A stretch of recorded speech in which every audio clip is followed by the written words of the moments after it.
Hello അസ്സലാമു അലൈക്കും, welcome back to my channel. ഇന്ന് എൻ്റെ ഹാദീൻ്റെ ഫസ്റ്റ് ബറാത്താണ്. ഹാദി എന്ന് പറഞ്ഞാൽ എൻ്റെ മോനാട്ടോ. അപ്പം ബറാത്തായി കഴിഞ്ഞാൽ നമ്മളെല്ലാം പേർക്ക് സ്ഥിരമുള്ളൊരു സാധനമാണ് കായ്ക്കറി. പണ്ടൊന്നും എനിക്ക് ഈ സാധനം കണ്ണെടുത്താൽ കണ്ടുകൂടാ. പിന്നെ ഞാൻ കഴിക്കും. അതെങ്ങനെയാ വെച്ചാൽ ഫ്രിഡ്ജിലെല്ലാം വെച്ചിട്ട് നമ്മൾ ഐസ്ക്രീം പോലെ ആയിട്ട് ഞാൻ കഴിക്കാം. ഇപ്പം അതെല്ലാം ഓർക്കുമ്പോൾ ചെറിയൊരു മിസ്സിങ് ഉണ്ട്. വേറെ ഒന്നും കൊണ്ടല്ല, കിട്ടാത്തതുകൊണ്ട്. പിന്നെ യൂട്യൂബ് തുറന്നപ്പം ബറാത്തായോണ്ടാന്നും അറിയില്ല, ഫുള്ള് കായ്ക്കറി തന്നെ. അപ്പോൾ അതിലേതെങ്കിലും ഒരു റെസിപ്പി ഉണ്ടാക്കാമെന്ന് വിചാരിച്ചിട്ട് അതിൽ ഏറ്റവും സിമ്പിളായിട്ടുള്ളൊരു റെസിപ്പി ഞാൻ സെലക്ട് ചെയ്തു. അങ്ങനെ ഉണ്ടാക്കാൻ വേണ്ടി സ്റ്റാർട്ട് ചെയ്തു. ഏതായാലും കായ്ക്കറി ഉണ്ടാക്കുന്നല്ലേ, അപ്പോൾ നിങ്ങൾക്കും കൂടി കാണിച്ചു തരാമെന്ന് വിചാരിച്ച്. എന്നെപ്പോലെ ഈസി റെസിപ്പി ട്രൈ ചെയ്യുന്നവർക്ക് ഇത് ചിലപ്പോൾ ഉപകാരപ്പെട്ടാലോ. പിന്നെ കണക്കൊന്നും എന്നോട് ചോദിക്കല്ലേ, കാരണം കണക്ക് എനിക്ക് തന്നെ അറിയില്ല. ഞാൻ തന്നെ കൈക്കണക്കും കണ്ണ് കണക്കിലല്ല ഞാനിടല്. അപ്പം നമുക്ക് ഉണ്ടാക്കാൻ സ്റ്റാർട്ട് ചെയ്താലോ. ഈ കായ് മുറിച്ചത് ഈയുടെ സൈഡിലേക്ക് മാറ്റി വെക്കാം. എന്നിട്ടൊരു പാത്രം എടുക്കും. അതിലേക്ക് കുറച്ച് കോൺഫ്ലവറും പാൽപ്പൊടിയും പിന്നെ പാലും ഇത് നന്നായിട്ട് മിക്സ് ചെയ്തിട്ട് അതും മാറ്റി വെക്കാം. എന്നിട്ട് നമുക്ക് ഉണ്ടാക്കാൻ സ്റ്റാർട്ട് ചെയ്യാം.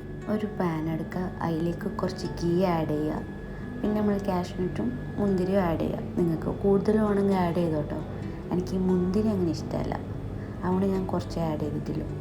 എന്നിട്ട് അതിലേക്ക് കായ് ഇടുക. എന്നിട്ട് അത് നന്നായിട്ട് വഴറ്റിയിട്ട് അതിലേക്ക് ആവശ്യമുള്ള പഞ്ചസാര ആഡ് ചെയ്യുക.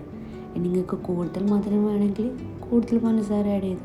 നിങ്ങൾക്ക് പഞ്ചസാരക്ക് പകരം മിൽക്ക് മേഡും ആഡ് ചെയ്യാം കേട്ടോ. അതിന് ശേഷം നമുക്ക് പായസത്തിന് ആവശ്യമായിട്ടുള്ള പാലൊഴിക്കാം. ഇതിപ്പോൾ ഞാൻ ഉണ്ടാക്കുന്നത് 4 പേർക്കാണ്. അപ്പോൾ നിങ്ങൾക്ക് കൂടുതൽ പേർക്ക് ഉണ്ടാക്കുന്നുണ്ടെങ്കിൽ ഇതിൻ്റെ ഇൻഗ്രീഡിയൻസ് കുറച്ച് കൂട്ടിയാൽ മതി. അങ്ങനെ പാല് തിളച്ചതിന് ശേഷം നമുക്ക് ഇതിലേക്ക് നമ്മൾ നേരത്തെ ആക്കി വെച്ചിട്ടുള്ള മിക്സിയിലേക്ക് ആഡ് ചെയ്യാം. എന്നിട്ട് നന്നായിട്ട് ഇളക്കാം. ഒരു 2-3 മിനിറ്റ് ആകുമ്പോൾ തന്നെ അതൊരു കുറുക്കിയ കൺസിസ്റ്റൻസി ആവും. അപ്പം വിചാരിക്കാം നമ്മളെ പായസം റെഡിയായിന്ന്. അങ്ങനെ പായസം ആയ സ്ഥിതിക്ക് നെക്സ്റ്റ് നമുക്ക് കപ്സേൻ്റെ പരിപാടിയിലേക്ക് പോവാം. കപ്സൊക്കെ വേണ്ടിയിട്ടുള്ള സവാളയും ക്യാപ്സിക്കൊക്കെ ഞാൻ കട്ട് ചെയ്ത് വെച്ചിട്ടുണ്ട്. ഇനി നമ്മൾ കപ്സ് ഉണ്ടാക്കാൻ വേണ്ടി സ്റ്റാർട്ട് ചെയ്യും. എൻ്റേതായിട്ടുള്ള റെസിപ്പിയിലാട്ടാ ഞാൻ കപ്സ് ഉണ്ടാക്കിയത്. ഞാൻ ആദ്യം ബിരിയാണി ഉണ്ടാക്കാമെന്ന് വിചാരിച്ചത്. പിന്നെ അത് ഉണ്ടാക്കാൻ എൻ്റെ ബേന ഓർത്തപ്പോൾ ഞാൻ അത് ആടെ വെച്ചിട്ട് കപ്സ് ഉണ്ടാക്കാമെന്ന് വിചാരിച്ചു. അതാകുമ്പോൾ പെട്ടെന്ന് ആവുകയും ചെയ്യും.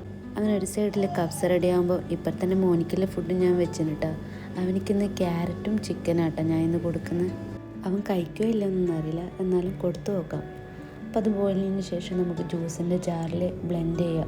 കുറുക്കിൻ്റെ കൺസിസ്റ്റൻസി ഞാൻ ഉദ്ദേശിച്ചത്, പക്ഷേ അടിച്ചു വരുമ്പോൾക്ക് അത് ജ്യൂസ് പോലെ. നമുക്ക് പ്രശ്നമില്ല, സൂപ്പായിട്ട് കൊടുക്കാമല്ലോ. അങ്ങനെ ഓനിക്കും ഫുഡ് കൊടുത്തിട്ട് നമ്മളും ഫുഡ് കഴിച്ചതിന് ശേഷം ഒന്ന് പുറത്തൊക്കെ നടക്കാൻ പോയി. അപ്പോൾ ഇന്നത്തെ വീഡിയോ ഇത്രയേ ഉള്ളൂ കേട്ടോ. വീഡിയോ ഇഷ്ടപ്പെട്ടാൽ ചാനൽ സബ്സ്ക്രൈബ് ചെയ്ത് സപ്പോർട്ട് ചെയ്യാൻ മറക്കല്ലേ.